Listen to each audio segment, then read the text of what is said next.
Thank you so much, Jacob. We are getting into this, Grace. Hola, como você está, Brazil? MIBR versus Los 1 and Theme Park. Brand new map, Grace, for the region. Theme Park, Dream Park, as I like to call it. One of my favourite maps in the map pool, but will it be one of the favourite maps for these teams? This is a question on everybody's lips. Of course, Lost One is their map pick, and it is a map that historically they have preferred. The Thatcher ban, the Dokkaebi bans already. I mean, pretty standard at the moment, to be honest, Novi. People really don't want to deal with the global utility of Dokkaebi. Of course, those EMPs and Pocket 2. And speaking of EMPs, Thatcher, it's a classic, big utility clear for the attackers. I think you can have a pretty nice edge when it comes to attacking this map, especially, consider sites like Throne Room as an example. So many angles for you to attack from. Very, very difficult for the defense to kind of hunker down and batter down the hatches. Yeah, you've got to be careful of them opening up those crossfires specifically onto those sites, but also the mirror, a great operator for when those reinforced walls are open, can add that extra layer of defense and this sort of huge question marks that the attackers have to deal with the Kaid following suit as well. So no artillers in play. Los 1 is on attack, MIBR on defense. Where are we going to go to first? Looks like a bit of lab action. Doing my best to read Brazilian Portuguese right now, but I am assuming that is lab. Yeah. And of course, already from the get-go, we are having a cheeky little bit of Solis. I mean, nowadays, Solis on every map, it's one of those things which you just assume the defense are going to bring. Why wouldn't you? So much utility there for that information gathering. You can completely destroy the drone economy from the get-go. Not only that, Novi, but depending on what operators they're bringing, you can get a nice little idea of where they may be lurking. And of course, even with those repels, say they're on the drones, that's going to give you a lot of information. Potentially some teamwork for some cheeky runouts, because what is Theme Park with at least one runout attempted? Absolutely. I mean, we come from the EU region, especially the UK region, and that's what it's like, run out central. I'm glad Dash dropped the Nook with that Solis, and you touched on it. The operators you can see with the gadgets in use with the Solis, Nook is one of them, and of course she can do immense damage, but if you know where she's coming from, it's unlikely to be successful. This is army set up by Luki, definitely, very high progressive, just in case they do decide to contest towards Cafe. Now we're a little bit of a quiet before the storm. I think they want to get that information where they can, but you just got to be careful when you've got this Solis lurking around. My main concern too is if they waste too much time in the round. Of course, we do have fouls on the Capcan too. We've seen how that can play out multiple times. I think the main idea here is that you do want to get some of this southern control, really. You want to take a bit of Throne Room. Even if, to be honest, you don't want to go anywhere near that vertical pressure, you don't really want to take upstairs, you still need to try and get Throne Room in that instance. So I love this setup we're seeing from MIBR. Very, very smart indeed. Knowing that they have to cover their bases, going for the full extension here, Novi. Yeah, Azami with Akiba barriers makes Cafe incredibly tricky to deal with, and the Buck, well, it's been a long time since Buck's had grenades. Instead, it's just the flashes and the skeleton key. So might have to wait for some reinforcements, but here's the engagement. Dash getting tagged a little bit, has to back off.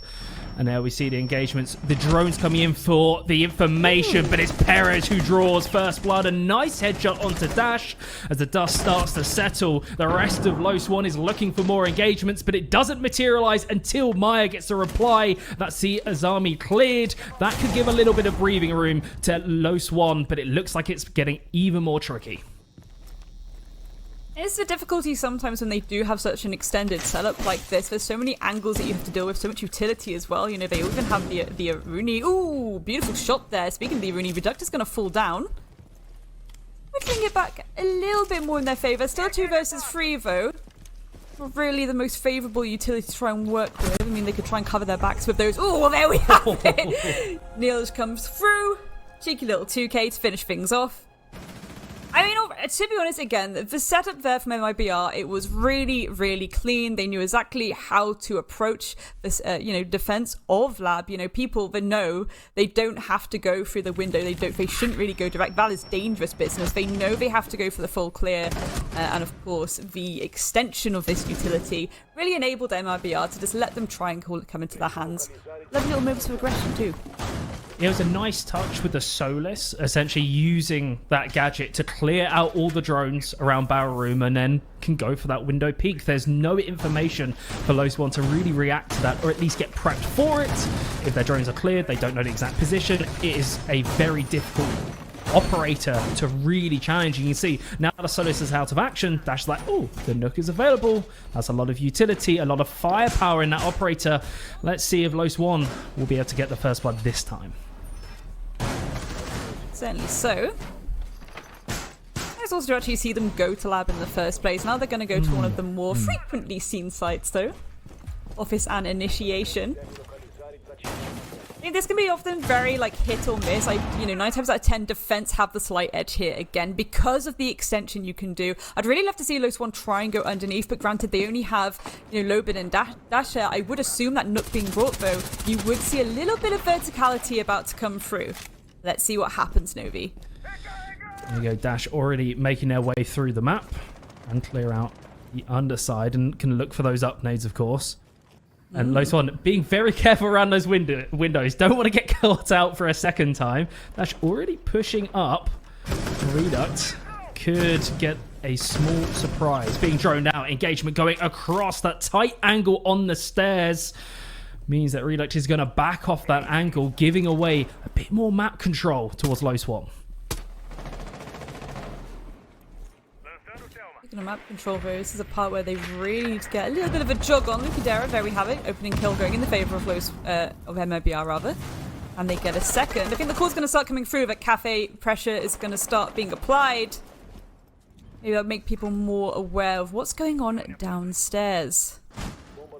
And maybe the defense themselves can go for something a little bit cheeky. Maybe we'll see Perez at some point go for a bit of a C4 action. For now, it feels again, and more like the quiet before the storm. LOS1 are taking these approaches pretty slow and steady. MIBR just aren't giving them the breathing space in order to do that, really. As soon as they start getting towards the building, this is where the aggression starts to come from. And look at this already. Perez, not downstairs, holding this tight angle, waiting for Lobin to fall into his open and willing arms. There is that Jackal ping coming out, which indicates the position. You see both players in sort of a standoff situation, looking for the engagements, but Perez holds true. Lobin goes down. That is a huge kill, which puts LOS1 again onto the back foot once more. A minute left on the clock. Looking for that position to go into the site, but Dots is trying to keep them into the round. One trade goes their way. Reduct trades back. That's onto Dots, so a reply in kind. And 50 seconds on the clock. 2 players remain. Might get a bit trickier. 2 versus 3 makes it a little bit easier, but is it enough to manage to get this round closed out? I don't think so. Lukid, fantastic kill onto Maya with 1 player remaining on the window. Are we going to see any runouts? I doubt it. Don't want to risk it at this stage, but LOS1, maybe it's time to take a brief pseudo timeout with the last 30 seconds. I think certainly so. Again, you know, I personally think this map can be very 50-50 in terms of whether it's more attacker or defender weighted, but certainly with this side, I mean, 75% chance of the defense winning it globally, in terms of global statistics anyway. It's just the fact that you need to approach it from multiple angles. Granted, they did try and get that pressure there onto break. Oh, but there we have it. Lukadera, of course, on a bit of a tear this round. Stuff you love to see, but again, for LOS1, it's starting to look dangerous, Novi. This is where they really, maybe, as you say, need to take a bit of a breather. Maybe this is where the timeout starts to come through and they kind of sit and think, okay, what are we messing up on here? Granted, you know, some of these sites are certainly harder to attack than others, but why aren't we going through these standard steps? You know, we haven't seen cash pressure once, to be honest. And I think maybe a bit of cash pressure combined with, again, that verticality could really, really make something work. You know, we even saw them bring the Nook with the nades, and I really did think that they'd help themselves to clear out some of this space around Bunk by going for those up nades. We didn't see that. We didn't see it even attempted, Novi. Yeah, LOS1 looking slightly lost when it comes to losing that opening pick. You had a desk talk about the discussion around those entry frags and how important it is.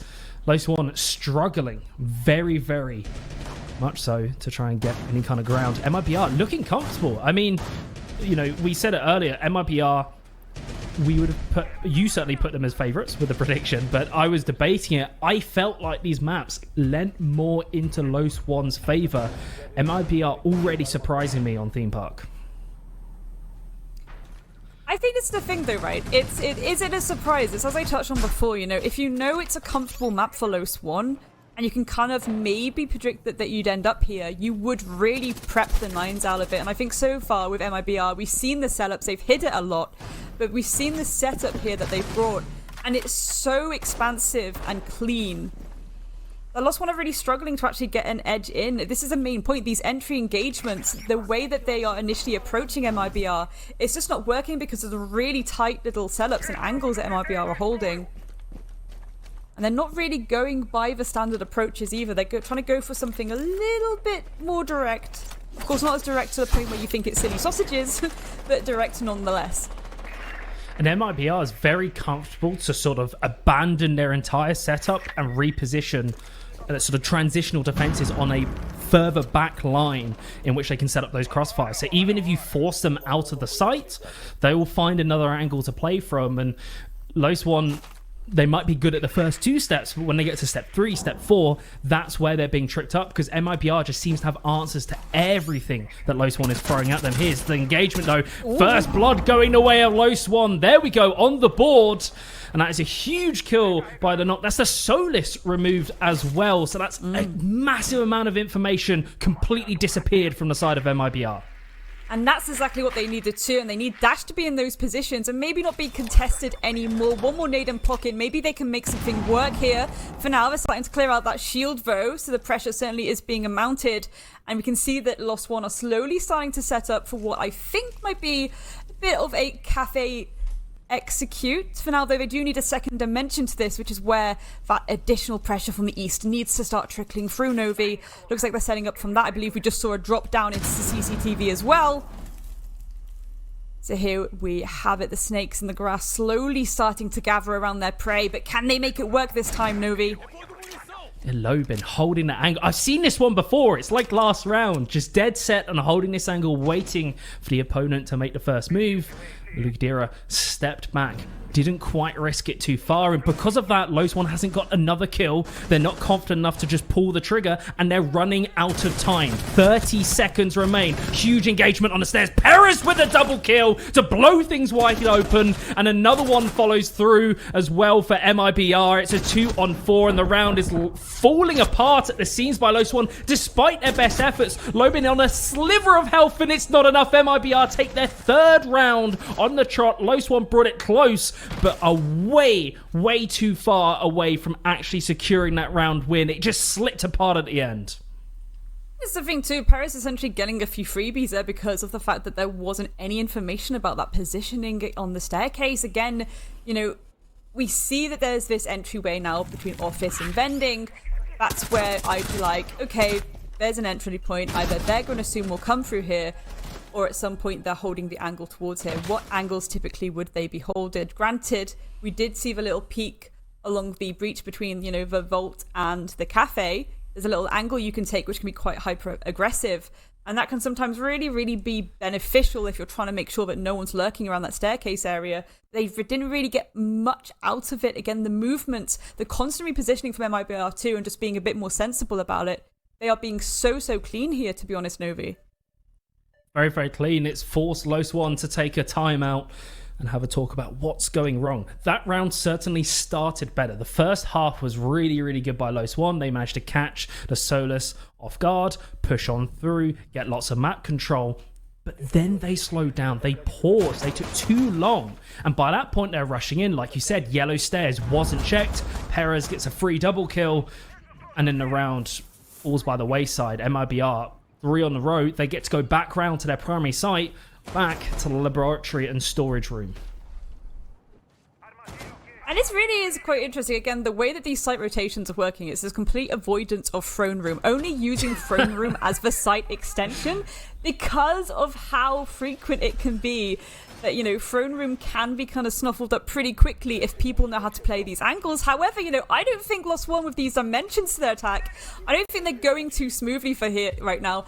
So if MIBR did want to go for throne room, I think that could be a comfortable bet. For now, though, as you say, going back down to lab. This setup was very spicy indeed. Gorgeous stuff. The nice extension across the bottom, all the way into barrels, all the way into throne, and of course the setup in cafe, just to keep more cover over that vertical as well.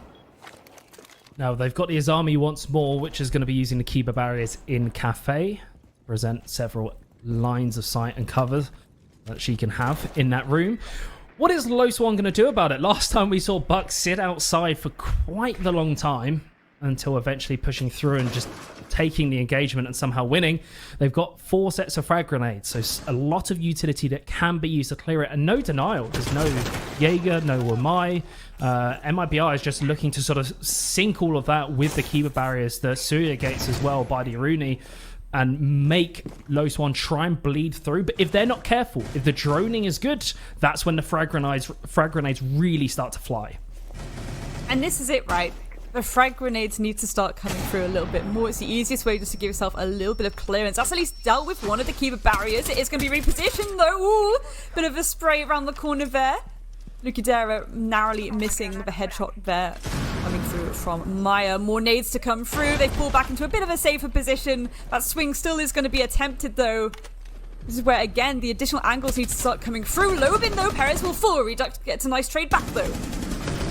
That's a significant trade, but there's the Aruni going down, so no flank late into the round onto yellow stairs. This is the first time Low1 has had that man advantage since they got the opening kill in the previous round.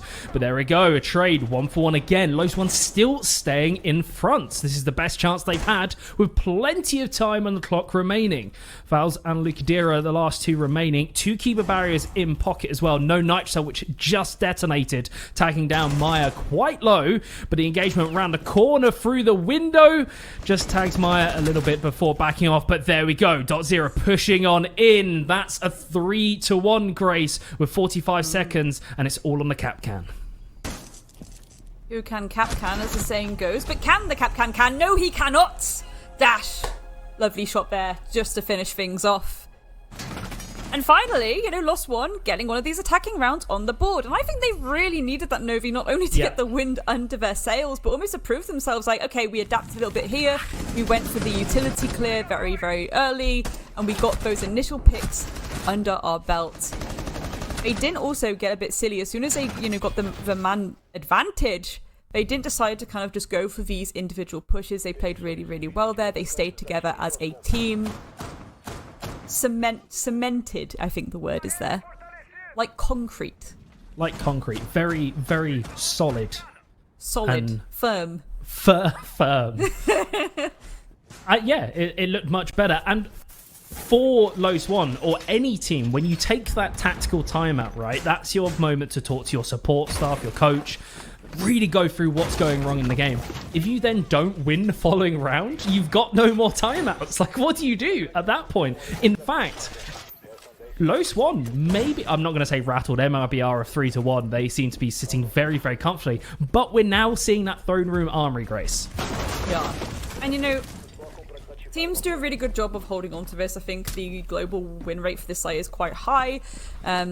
Near enough, probably near 100%, to be honest. But again, it's more about the fact that sometimes teams will catch you off guard. There's multiple dimensions you can take here. However, Novi, Lost1 haven't really been great when it comes to applying that second or third dimension. So maybe this is where they'll struggle a little bit approaching this site, especially given the fact that 9 times out of 10, look how many impacts we see on the board. The impact tricking is going to start to come through too. So if you want to get those walls open, it's near enough impossible. Granted, you do have Dash and .0 there, the secondary hard breach. There's 4 there to deal with, so maybe they can make something work, but I'm not going to hold my breath, to be honest. My eyes are towards dots with that Ying, the Candelas, and the fact that as long as there's no... Actually, what kind of prevention is there? There's no kind of prevention at all. There's not even Surya gates this time. Those Candelas can be let fly, will flourish on the site and blind absolutely everybody. So if they can get in the position to start executing, Low1 has a really, really good lineup to deal with this, but the Zofia gets removed from the map before Dash replies in kind. No more Kiba barriers, so that'll be a relief, but a huge amount of damage goes forwards, and Low1, this is a completely different team to what we saw earlier. So really playing around these duos, a beautiful pitch, then even Dash was able to get the trade off. And this is the thing, Lost One are starting to play more and more for these trades, which is really important. It means they're not going to get picked off by the side of MIBR. And if you're MIBR right now, this is where you need to start pulling back a little bit, get these cross angles of your own, and maybe play more into these duos, although realistically, there's only 3 of them. They need to space out a little bit now, Novi. Ooh, Dash.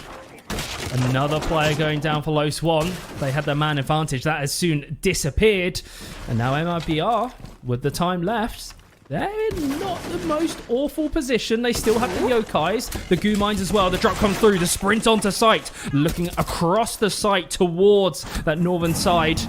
Ying is going to hide from the Yoko, which means the Echo is going to move, and it means that Ying comes off the drone, off the plant, and actually can remove it. That buys a little bit more time. Maya protecting from the hatch above. Plant goes down. Now we've seen a reversal. Nobody has died, but the plant has gone down, forcing MIBR to react. A quick 1-to-1 trade as we get onto the 2 versus 2. Both Low Swan players are above. I don't think they have line of sight, so they're going to have to drop. The frag grenade getting pulled.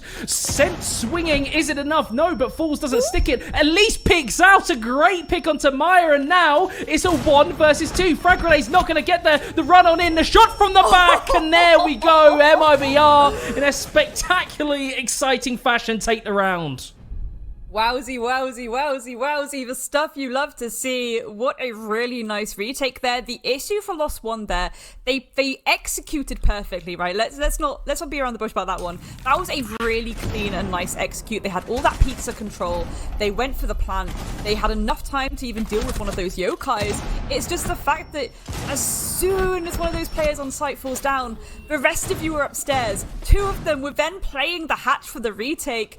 A very difficult angle. Granted, they tried to use those nades, but they couldn't quite get it to go far enough to deal with the player that was holding the diffuser. Very uncomfortable indeed. Eventually, one has to drop down, and MIBR are just waiting with open arms for that drop down to occur.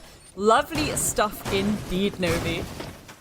I feel like they were waiting for Dots to stay, or banking on him at least staying alive a little bit longer, right? They weren't expecting him to get traded so quickly, and by that point, both players have rotated upstairs. If they drop, they're really vulnerable. They're like, okay, we got the frag grenades, but the angle just wasn't correct to cover the plant, the defuse or the diffuser.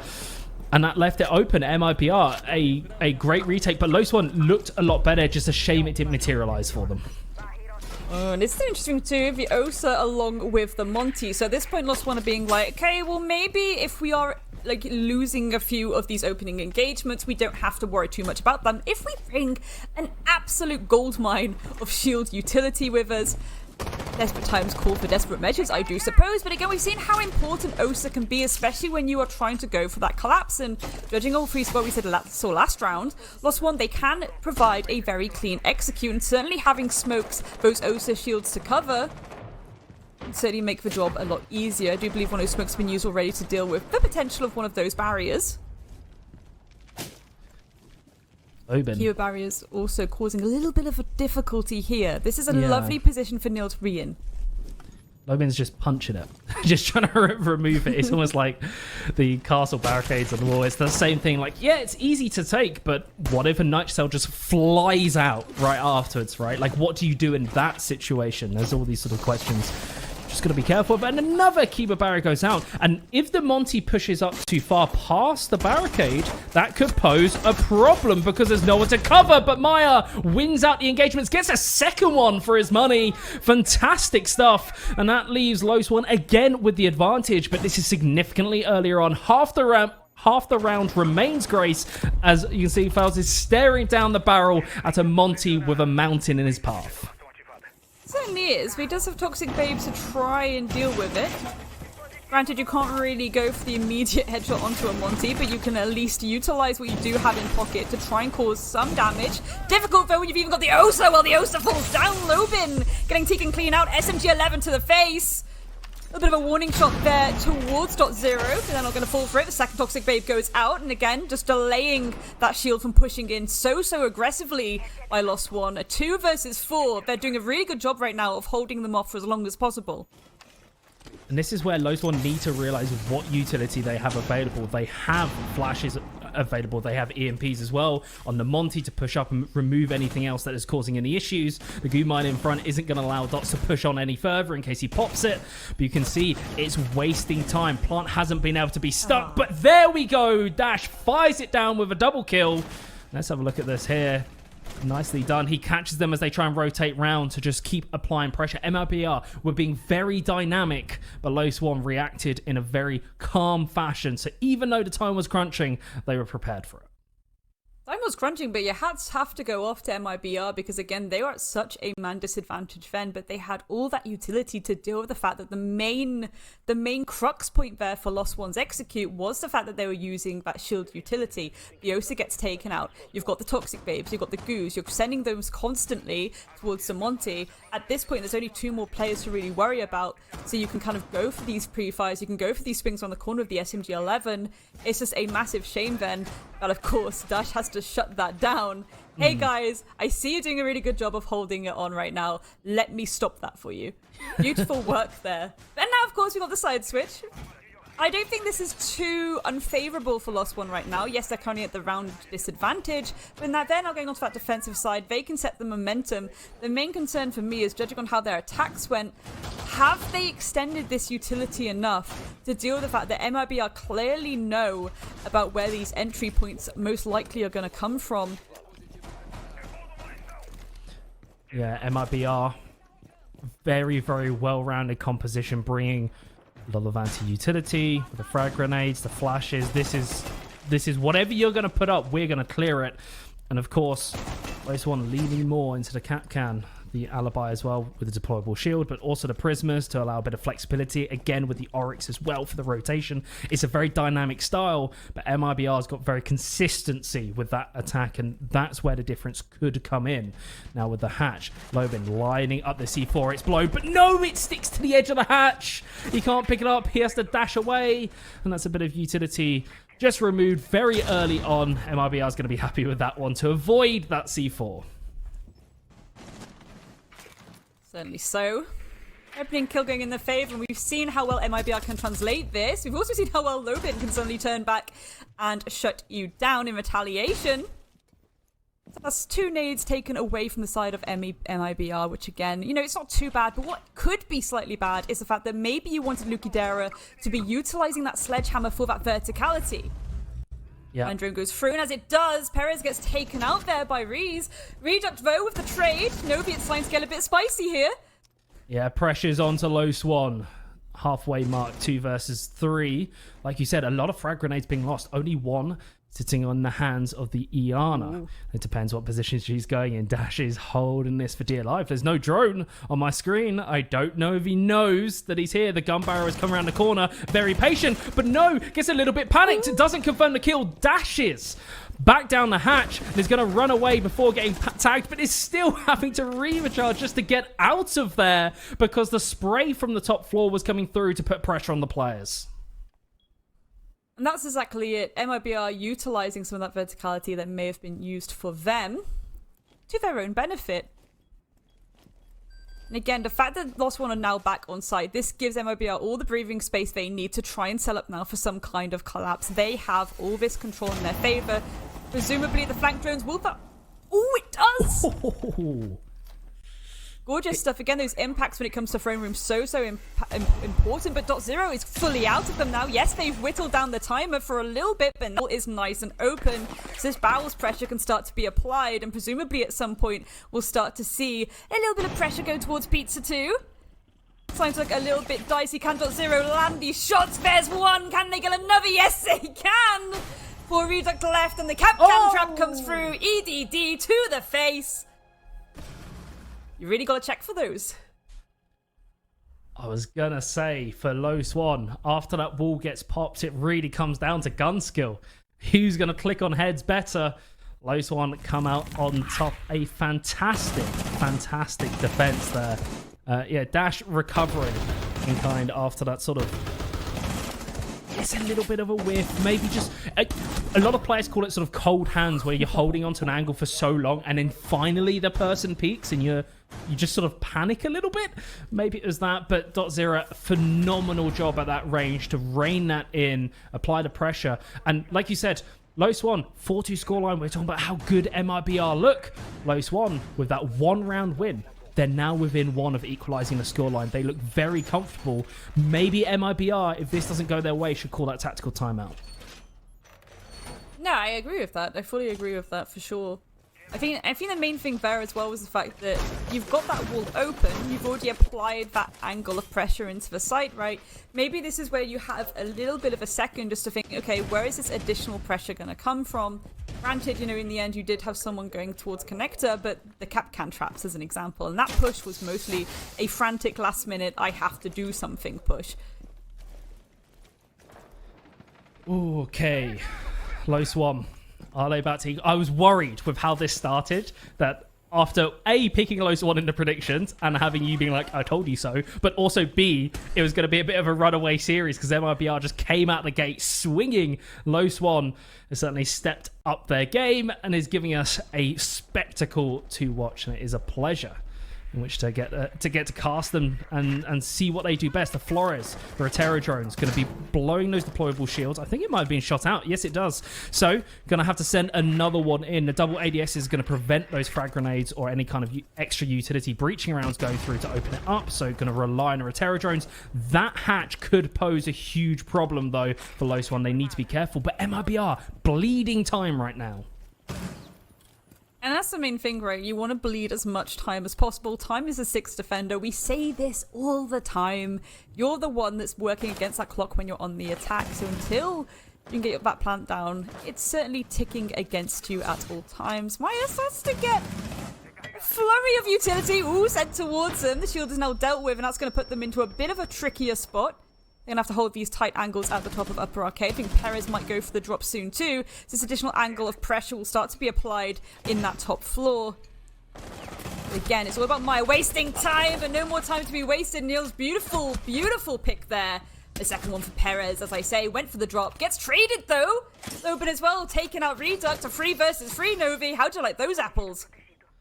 Almost an overextension by Low Swan, by Dots and Maya, but immediate reply when they do get caught out. Great reaction from Low Swan. MIBR taking the initiative, but again, that time is ticking down. 1 minute remain. Tag onto Lobin, but that doesn't mean that you're in a position to execute. There is still a lot more work to clear. Yellow Stairs is being held by Diana, still droning out to try and find where the rest of those Low Swan members are, but the information is getting cleared. There is the mute jammers, there is the players removing the drones by hand, Grace, and with 40 seconds, MIBR need to get a move on, otherwise this round is slipping away from them. They certainly do, and again, I think this is where, if you are Lost One though, it seems they're a little bit mindful that there may be an additional push from Cash, but there isn't. So that could cause a little bit of a distraction. I don't think they're aware exactly of where this push is. It's a very one-dimensional push we're seeing here. The pre-play C4, and a beautiful shot there just to take out Nils as Nukadera falls too. Poor Fowl's left now in a 1 versus 3. And there we have it, the pre-5 lineups. Gorgeous stuff from Lost One. Another round on the table, Novi. It's starting to look a little bit dicey. Yeah, it's coming up. Low Swan, 4-4, MIBR. The pressure is on. Yes, this is Low Swan's pick. We were just quite surprised with how well MIBR started it out, but we're going onto that tertiary bomb site, and we've seen the full range and spectrum that Theme Park Dream Park has to offer. Low Swan, they fell at the wayside when MIBR was on this final point. Let's see if they can bring it round to fruition, get the full 3-round rotation, and then they get pure freedom of where they're going to pick from next. They will have Armory and Throne Root available. That it came close, but they held very, very well. Low Swan, a lot of opportunities open up if they can get the lead here. I'd say certainly so. That's when the pressure's going to start being applied. Speaking of pressure, we saw how Low Swan decided to start bringing out that shield utility when the pressure was mounting. But now we're going to start to see it from MIBR too. The Monty is being 6-picked onto. This gives a nice little bit of maybe an edge here again. If Lost One are really catching them off guard with some of these cross angles, that can certainly be of benefit. The EMPs in pocket 2 are a really good way of clearing out some of this utility without you having to worry too much. I'm a huge fan of that cafe extension along with Daycare and Bunk, sort of using that whole west side of the map to extend out, and it gives that presence that Maya can use. .0 as well can support from the site. The main issue, MIBR clocked onto it about a minute into the round, was that hatch along the hallway. If that goes, how do you still hold on? Yes, you have the magnets, yes, you have the deployable shield, but a lot of pressure is going to start falling down onto your roaming players who are on that extended site hold. So too, they're going to apply the pressure kind of in the corridor of daycare, whilst also having Redux. It's similar to how they approached it. You know, you get that CCTV wall sorted, then you start to apply the pressure. You can't even go for the pre-fire here because the Monty's there. There we have it. A flurry of kills coming through from MIBR. There's a 2 versus 5 now for Lost One to try and clutch this out. Last time we saw MIBR on this side do a really good job with the smoke and the Legion. Lost One themselves have that Legion. They also have the Azami. One Kiba barrier in pocket potentially could plug up. Well, speaking of plug, Luki Dara's head is going to be plugged off right immediately. The Dash goes for a little bit of a swing around the corner. Maya gets the second one down to Perez as well. Certainly getting on up. Oh my goodness, Novi, look at this. Falls does take down Myra eventually, but now it's a 1 versus 1. So much time right now for Fouls to work with. The flashes are going to start to come through, though. I think they're just going to bide their time. Look for these peaks. Look for these angles. Beautiful stuff there. Dash coming through. Lost One. What a round. What on earth happened? MIBR came out of the gate swinging. Looked so good in that first minute and a half. Incredible. But then Low Swan, that individual performance to put them ahead. Maya single-handedly clawed them back into that round. Perfectly encapsulated by Dash's performance as well. Just phenomenal by Low Swan. Absolutely beautiful. Yeah, I think MIBR at that point, they saw they had so much breathing room to go for the immediate execute. You know, not even half the round had gone by, and they're going for the collapse. It's the stuff I love to see. But for Lost One at that point, you're kind of thinking, okay, maybe they need to be a bit more mindful of the extensions. Granted, they, you know, really heavily cover for cafe and, you know, daycare. Maybe they need a bit more of an extension towards cash. And they did have that to an extent. You know, we saw that retake come through from cash all the way through the top of Dragon, all the way back into CCTV. It was just mighty chaotic, Novi. Mighty chaotic. And MIBR call that tactical timeout just to calm things down because they brought the chaos. But of course, chaos works both ways, it seems. Low Swan thrived within it in the later portion of those rounds. And now, Armory, Throne Room, back open for them, Grace. Similar setup to what they had last time. It came down to that engagements by .0 across the throne, through that open wall into barrels, and very, very good mechanical skill to hold that line. The really admirable thing that I've seen from Lost One so far is they aren't really relying too much on the Solis compared to how MIBR were on their defenses. It was giving them so much information. Lost One have been able to take this lead without having to bring the Solis to the table, which really shows how well they are playing these angles together, how well they are playing these pinches together. You know, the proof is in the pudding, so to speak. I was wondering if we were going to see Brava stuck there. The Clutch drones, I think they can be useful. I think the main reason for having them here may be to deal with those cap can traps. We will see what happens, though. Again, maybe also utilize a little bit towards these magnets and banshees as well. .0, of course, on the Malusi. I've yet to see a lot of benefit from the utility yet, but I'd really love for us right now, today, to see a really amusing Brava kill come through. Today is that day. I don't know. We'll see. It could be on the EDDs. That's always an exciting one. Or for the mute jammers, of course, can reverse the mute jammers round and means that suddenly, yes, the Clutch drone. Oh, what? Dash! What just happened? Just run outside. Just started knifing Redux out of nowhere on no man's land, and there's no reaction from MIBR. Dash is going to make his way back to side. It's actually a shot going into the back of the Wamai as well. Dash eventually gets taken down, but I have no idea of what information went through for him to make that call, but it seemed to work and did make MIBR squirm, but at least they recovered it. Squirming being the main part there. That was just so out of pocket. So out of pocket from Dash. I'm here for it though. Again, I respect it. So the difficulty once again about Throne Room, you've got to try and get those exothermic charges on the walls without people nading them out. So ideally, the flash needs to come out first before those exothermics can be placed. Already the Clutch drone getting stuck into sight as well. Looking for some of this util to deal with. And here we go, .0 prepared. Here's that flash though. Is caught by the magnet. There's always the potential of this extra charge potentially going off or not. Yes, indeed, it has gone off, Novi. So once again, this line of sight, this pressure from barrels will start to be applied. However, this time, MIBR need to maybe not peek it. There we have it. Maya taking out Nilj. This is where you just deal with the fact that you've got the pressure there. You then set up for the additional angle into the site, Novi. Yeah, MIBR were not expecting the second player dancing behind that throne to take those engagements, so peeked it thinking it was open, and suddenly there is Maya. That allows .0 to creep towards the wall into barrels. If MIBR isn't aware, they could rush in for that execute because there's 30 seconds left on the clock. The drone is right there. Not sure if it's going to be able to ping him or it's looking the wrong way, but .0's got the angle. So when they walk into that corridor right there in the middle of your screen with 15 seconds, flashes go out. He's not going to be affected. He's got a clear angle through. There's one. A second one comes through for Maya. He falls down. .0 is removed, but there's still 3 players remaining. Make that 2, but Maya is the hero that Los One needs, and that pushes them ahead to map point against MIBR. Map point indeed. And for sure, you can see why it is their map pick. I think MIBR did a really good, deal with that defense. I think they had a really clean defense, but this attack has been less to be desired, I will say. In just some moments where I think the aggression that we know and love from them, it is kind of biting them in the foot a bit, because they're willing to peek some of these angles where you know there's going to be about 1,000 different pixel peaks that a defense can have to get that slight little edge over you.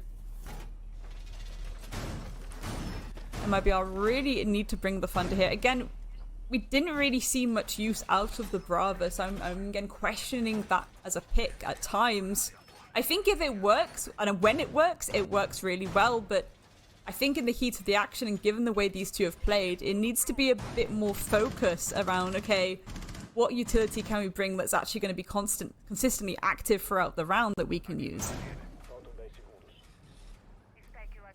Yeah, I completely agree with what you're saying. It's like, okay, if you've got that utility that is used once or in very specific scenarios, if Los One counter it or the situation changes from the plan, well, what do you do with it then? And that's where you've really got to have those answers in lock, especially, for an IGL as well, to come out with that leadership within the team and direct them when things start changing.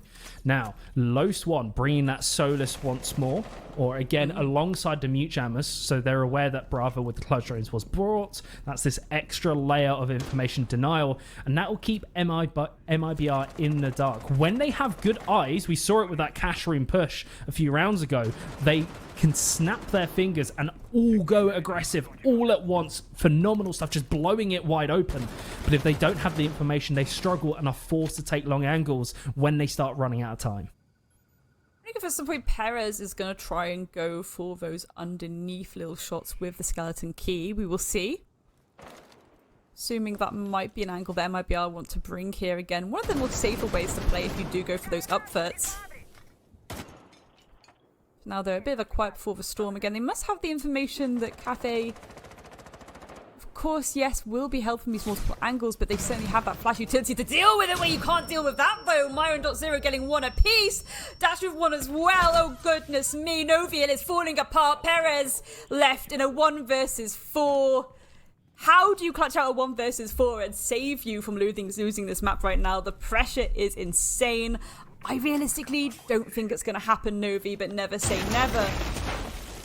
It's going to give away a little bit of an audio cue as to where they may be lurking. I was looking to catch someone off guard with a little bit of a bait there. There's one. Can they get the second? Looking desperately for Reese right now. Not quite managed to find their head, though. Again, potentially the moment where you utilize that skeleton key more to your advantage. A little bit of a warning shot, but the crossfire from Office, and there we have it. Lost one. Yes, it was their map pick, but they certainly showed us why they've gone here. Yeah, MIBR might have started very explosive, but they kind of fizzled out at the end there. Los One just stepped it up big time with those tactical timeouts and converting after, just looking fantastic. And you can tell that maybe, I don't know,